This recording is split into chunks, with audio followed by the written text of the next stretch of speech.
മഹാലക്ഷ്മി സീരിയലിൻ്റെ പുതിയൊരു എപ്പിസോഡിലോട്ട് എല്ലാവർക്കും സ്വാഗതം. അങ്ങനെ കണ്ണനാണെങ്കിൽ മാർക്കോനെ കുറിച്ച് സാഗറിനോട് പറയുന്നുണ്ട്. ആ മാർക്കോ ഒരു അത്ഭുതമാണല്ലേ സാഗർ എന്ന് ചോദിക്കുമ്പോൾ സാഗർ പറയുന്നുണ്ട്, ആ മാർക്കോനെ കുറിച്ച് ഇത്ര അടുത്ത കൂട്ടുകാരനായിട്ട് പോലും ആ ലോപ്പസിന് പോലും ഒന്നും അറിയില്ല എന്നൊക്കെ സാഗർ പറയുന്നുണ്ട്.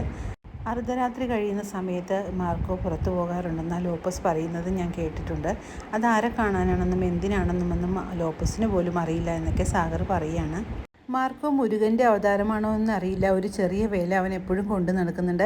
അത് തൊട്ട് അവൻ എപ്പോഴും പ്രാർത്ഥിക്കുന്നുമുണ്ട്. അതുകൊണ്ടാണ് എനിക്ക് അങ്ങനെ ഒരു സംശയം ഉണ്ടായതെന്നെല്ലാം പറയുന്നത് കേൾക്കുമ്പോൾ മഹിയാണെങ്കിൽ വളരെ അത്ഭുതപ്പെട്ടുകൊണ്ട് തന്നെ ഇത് കേട്ടുകൊണ്ടിരിക്കുകയാണ്.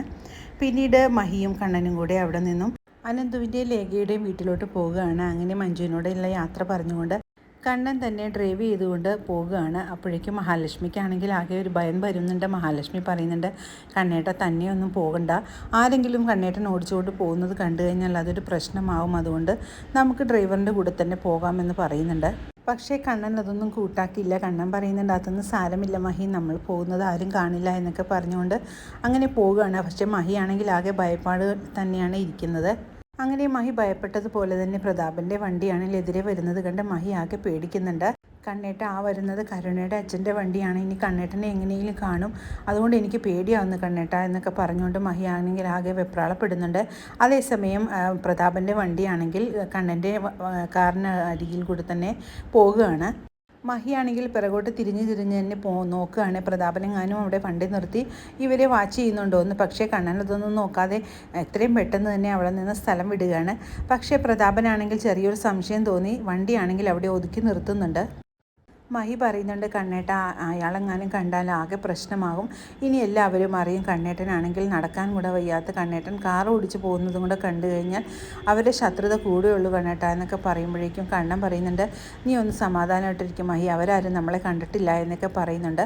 പക്ഷേ പ്രതാപനാണെങ്കിൽ വണ്ടി നിർത്തി കണ്ണൻ്റെ കാറാണല്ലോ പോയതെന്ന് ഓർത്ത് ഇങ്ങനെ നോക്കിക്കൊണ്ടും തന്നെ നിൽക്കുകയാണ്. ഇതാ കണ്ണൻ്റെ കാറല്ലേ ആ പോകുന്നതെന്ന് ആകെ വെപ്രാളപ്പെട്ടുകൊണ്ട് തന്നെ പ്രതാപനാണെങ്കിൽ നോക്കുന്നുണ്ട്.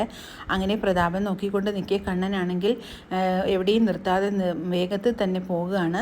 പിന്നീട് അനന്തുവിനോടായിട്ട് പ്രതാപൻ്റെ കാറ് കണ്ടതും പ്രതാപൻ ഞങ്ങളെ കണ്ടിട്ടുണ്ടോ എന്നുള്ള സംശയമൊക്കെ കണ്ണനും മഹിയും പറയുകയാണ്. അപ്പോൾ അനന്ത് പറയുന്നുണ്ട്, അങ്ങനെയൊന്നും കണ്ടിട്ടുണ്ടാവില്ല, അത് നിങ്ങൾക്ക് തോന്നുന്നതായിരിക്കും. അപ്പം കണ്ണൻ പറയുന്നുണ്ട്, ഞാനത് ഇയാളോട് പറഞ്ഞതാണ്, പക്ഷേ ഇയാൾക്കാണെങ്കിൽ ആകെ വെപ്രാളവും പേടിയൊക്കെയാണെന്ന് പറയുകയാണ്. പിന്നീട് മലയ്ക്ക് പോയിട്ട് നടന്നിട്ടുള്ള സംഭവങ്ങളെല്ലാം കണ്ണനാണെങ്കിൽ അനന്തുവിനോടായിട്ട് പറയുമ്പോൾ അനന്ത് ചോദിക്കുന്നുണ്ട്, ആ രണ്ടുപേരും മരിച്ചു പോയതിൽ ആരെങ്കിലും സാക്ഷികളുണ്ടോ എന്നൊക്കെ ചോദിക്കുമ്പോഴേക്കും കണ്ണൻ പറയുന്നുണ്ട്, അതിലൊരാൾ സാക്ഷിയായിട്ടുണ്ട്, അയാളാണിപ്പോൾ ഹോസ്പിറ്റലിൽ സംസാരശേഷി ഇല്ലാതെ കിടക്കുന്നതെന്ന് പറയുമ്പോഴേക്കും അനന്ത് പറയും, എന്നാൽ പിന്നെ ഒരു പ്രശ്നമില്ല, ഒരിക്കലും അത് പുറം ലോകം അറിയില്ല എന്നൊക്കെ കണ്ണനോടായിട്ട് അനന്ത് പറയുമ്പോഴേക്കും മഹിക്കാണെങ്കിൽ വളരെ ആശ്വാസമാകുന്നുണ്ട്. പിന്നീട് ലേഖ പറയുന്നുണ്ട്, എന്നാലും മലയ്ക്ക് പോയിട്ടുള്ളവരെ പിറകെ വന്ന് ഉപദ്രവിക്കാൻ ശ്രമിച്ചവരെ വെറുതെ വിടരുത് കണ്ണേട്ട, അവരെ നിയമത്തിന് മുന്നിൽ തന്നെ കൊണ്ടുവരണമെന്നെല്ലാം പറയുമ്പോഴേക്കും മഹി പറയുന്നുണ്ട്, എന്ത് ചെയ്താലും അവരൊന്നും നന്നാകില്ല ഒരിക്കലും എന്നെല്ലാം മഹിയും പറയുന്നുണ്ട്.